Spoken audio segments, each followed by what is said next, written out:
नमस्कार, times of Swaraj में आप सबों का स्वागत है और मैं हूं संतोष सिंह। और आज हम टाइम्स ऑफ स्वराज में बात कर रहे हैं कि मनीष कश्यप की मुश्किलें और बढ़ गई है।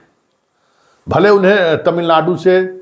राहत मिली, राहत भरी खबर भी थी, उन पर एनएसए हटा, तमिलनाडु के तमाम मामले में उन्हें जमानत भी मिली,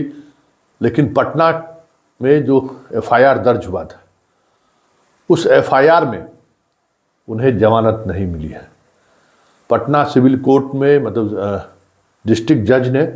उनकी जमानत याचिका को खारिज कर दिया है। और जमानत याचिका खारिज करने के दौरान जो ऑर्डर शीट उन्होंने लिखा है वो ऑर्डर शीट ऐसा है कि उसकी कॉपी हाईकोर्ट जाती ही जाती है। ऐसे में हाईकोर्ट से उन्हें जमानत मिल जाए तो बड़ी बात होगी, क्योंकि डिस्ट्रिक्ट जज ने 17 मामले का मतलब पिछले 3-4 वर्षों के दौरान उन पर जिस तरीके के मामले दर्ज हुए हैं, 17 मामले दर्ज हैं, उन तमाम 17 मामलों की चर्चा करते हुए फिर उनका जो कंडक्ट रहा है कोर्ट परिसर के अंदर में, जेल में रहते हुए जिस तरीके से उन्होंने पत्राचार किया है, कई तरह के ऐसे मिसकंडक्ट उसके सामने आए हैं जिस मिसकंडक्ट को देखते हुए कोर्ट ने ये कहा कि इन्हें जमानत देना सही नहीं होगा। अब देखना यह है कि हाई कोर्ट क्या करती है,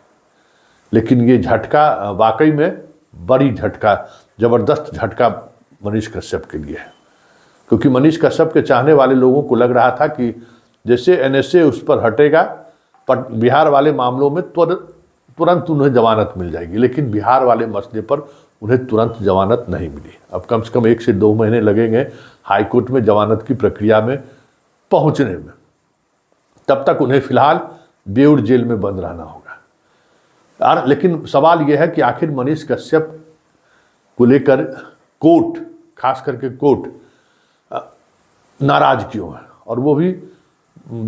तमिलनाडु में भी और यहाँ भी और सुप्रीम कोर्ट तक की अगर बात करें। देखिए, बड़ी बात यह है कि आप जिस काम से जुड़े हुए हैं,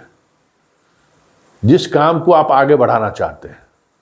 उस काम को लेकर खास करके हम उसकी चर्चा कर रहे हैं जो आप सोशल मीडिया पर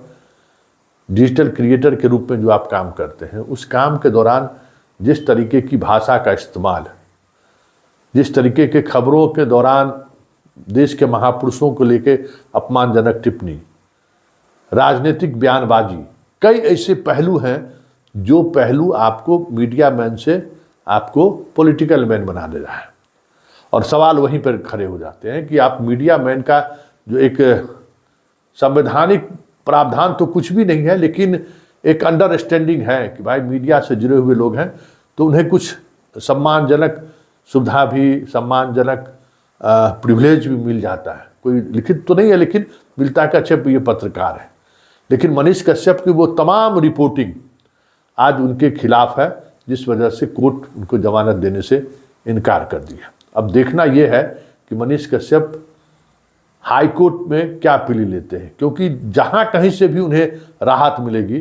तो वो राहत उन्हें इस तरीके से घेराबंदी करके मिलेगी कि आप किस किस तरीके के आचरण से आप परहेज कर सकते हैं,